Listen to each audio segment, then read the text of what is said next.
Me veio aqui à cabeça agora a história da viúva de Naim. Incrível isso aí. Fenomenal isso aí. Assim, quando eles saíram da cidade para enterrar o menino, toda a cidade naqueles dias tinha uma porta. Quando ela saiu da cidade, que ela passou por uma porta, ela deu de cara com a outra porta. Jesus. Dessa ela não passa. E aí, não sei se é uma parte triste, mas geralmente quando alguém ia enterrar um parente fora, porque era pobre, porque só tinha um direito, só enterrava dentro da própria cidade quem tinha dinheiro. Se ela estava levando o menino para fora porque ela não tinha uma condição tão grande. Mas isso é rico. Porque geralmente quem quer enterrar o que você gera não é quem está fora. Geralmente quem quer enterrar o que você gerou não está fora, está dentro. Só que se tinha gente para enterrar, tinha gente para ressuscitar. Sabe o que é lindo? No mesmo caminho que ela estava indo para enterrar, foi no mesmo caminho que Jesus ressuscitou ela, o filho dela. E aí é engraçado que Jesus vai consolar ela para depois ressuscitar ele. Por quê? O milagre, como você falou, já não está pronto, mas nem sempre nós estamos prontos para receber o milagre. Uau. Então Jesus vai preparar primeiro ela, para ela ganhar estrutura, para depois ela receber aquilo que ele tem para dar. Uau. Deus não pode te dar algo se você está preparado para aquilo. Porque primeiro ele vai preparar a vaga para você, depois ele vai preparar você para a vaga. Às vezes a vaga está pronta, mas você ainda não preparou para ela. Deus não gera promessas prematuras. Nenhuma promessa de Deus é parto cesariano, é parto normal. Porque tudo que é cesariano vai ter digital humana.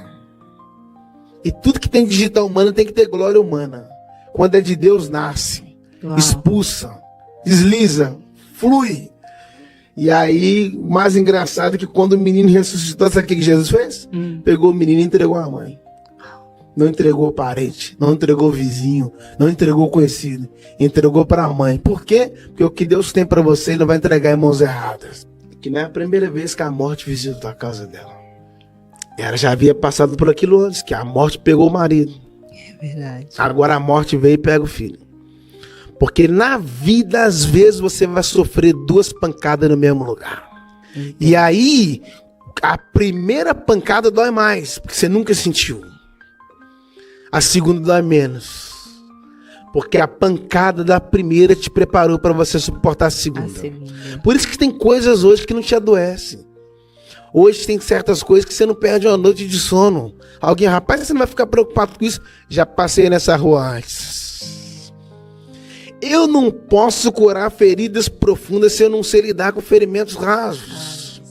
Então, às vezes, Deus me permite ser frustrado em uma área para que depois eu me torne agente de cura nessa mesma área.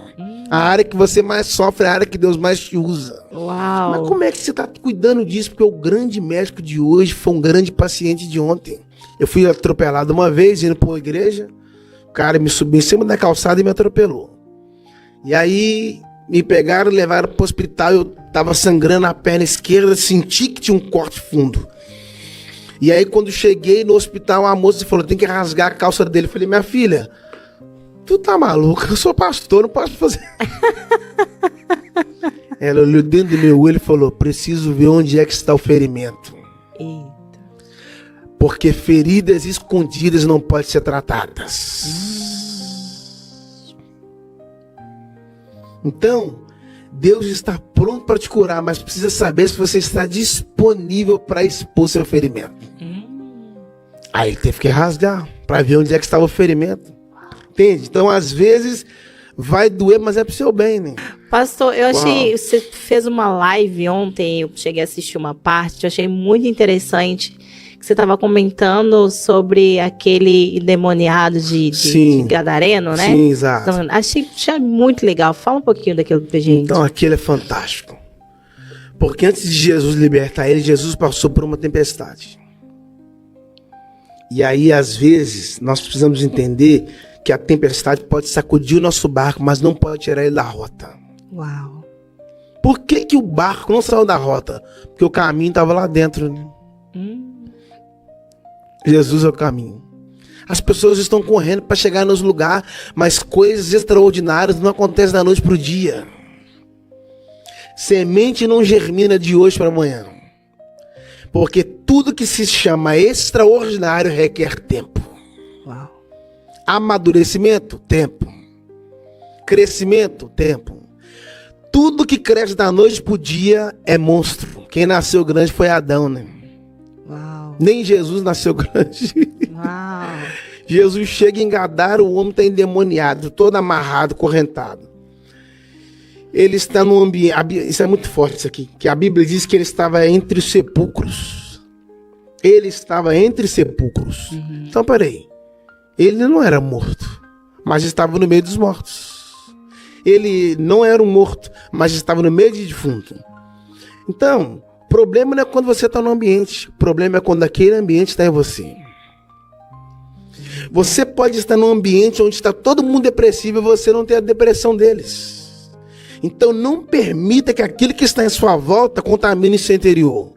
Mas permita que aquele que está dentro do seu interior pode transformar um ambiente onde você está inserido. Entende? E aí Deus não quer mudar o seu ambiente antes de mudar você. Deus só muda o ambiente depois que ele muda o habitante. Cheio de corrente, a Bíblia diz que ele arrebentava as correntes. Engraçado. Ele arrebentava as correntes do lado de fora, mas continuava preso lá de dentro. Porque tem muita gente nos assistindo agora. Que tem mais gente, Rebeca, presa na rua do que na cadeia. É verdade. Porque eles acham que prisão é o corpo, quando na verdade prisão é a mente. É a mente. Quem governa a sua mente, governa você.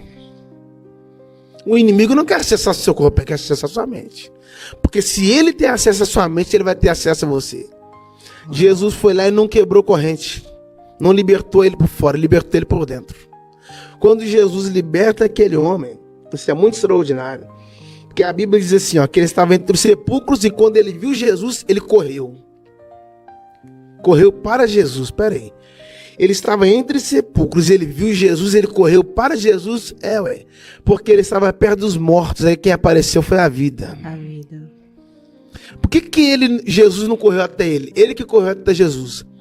Porque às vezes Jesus não vai vir, porque ele está querendo ver até quanto você está disposto a caminhar por uma libertação. Quem tem pressa na liberdade precisa correr em direção a ela, Rebeca. O problema é que as pessoas querem tudo parado. Não existe mudança se você está parado. Mova-se. Nada muda enquanto você não muda. Não é ter uma nova roupa, não é ter um novo relógio, mas é ter uma nova mentalidade. Mova-se. Quando o sol está meio-dia, não queima? Mas é engraçado, por que quando a gente sobe vai ficando frio? Quanto mais você sobe, mais frio é. Mas quanto mais distante, mais quente é. É um negócio assim. A ciência vai querer explicar isso. Só ele sabe explicar. Por que mais lá em cima frio e mais longe aqui embaixo quente? O sol nos aquece. A lua brilhante no sol, ela não aquece, ela não esfria, mas ela está lá. Porque são luminares, né? São luzes. O mundo é uma casa e Deus colocou uma lâmpada de dia e uma lâmpada de noite. O sol é o homem, né? E a lua é a mulher. Por quê? O sol todo dia nasce no mesmo horário, se põe no mesmo horário. Os homens organizados, cheios de detalhe. A lua não, tem dia que ela sai 6:30 da tarde, tem dia que ela sai 8 horas. Quando ela atrasa é coisa de mulher. Eu não tenho roupa, 70 vestidos. Mas já percebeu que o sol você nunca vai ver durante a noite? Mas você sempre vê a luz durante o dia. Porque nós homens somos limitados. Só cuidamos do nosso mundo. Vocês, mulher, não. Vocês resolvem o problema de vocês, dos filhos, do marido, da família. Porque a mulher não tem limite. É verdade. Já percebeu que as estrelas não aparecem de dia? As estrelas só aparecem à noite. Por que as estrelas só aparecem à noite? Porque quando um filho cai, o primeiro nome que ele grita é o da mãe. José sonhou com o sol, a lua e as estrelas. As estrelas são os filhos. O sol é o pai. Luminar maior. A força maior, a física está no homem. Porque o homem governa e a mulher gera. Você já percebeu que o sol não entra durante a noite, mas a lua entra durante o dia. Mas ela não rouba o brilho do sol. Porque ela entende seu espaço. Mas engraçado, o sol todo dia nasce cheio e se põe cheio. A lua não, ela tem fase. Uau. Tem dia que vocês estão na minguante.